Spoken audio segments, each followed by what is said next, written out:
Ben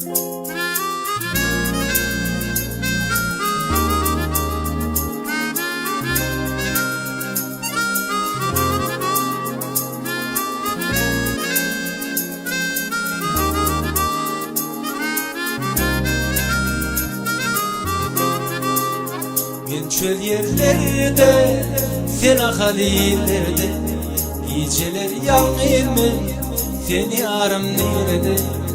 Ben çöl yerlerde, sen halillerde, geceler yalnızım, seni arım nerede? Kıyama, kıyama, geldi başıma, o kardeşler üşüp, otur başında karıştım, karıştım, sana karıştım. Gelmedin yanıma, gel sana karıştım.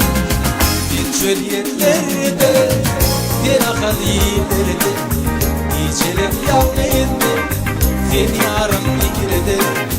Bir çöl yerlerde, bir halillerde, geceler yalnızım, seni arım nerede?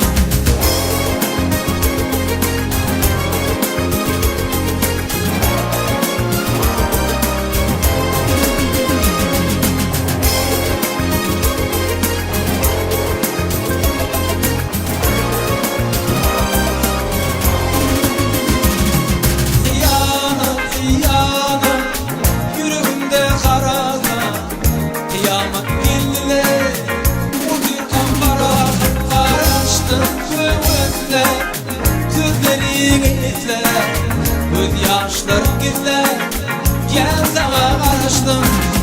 Bir çöl yerlerde, sen halillerde, geceler yalnızım, seni arım nerede? Bir çöl yerlerde,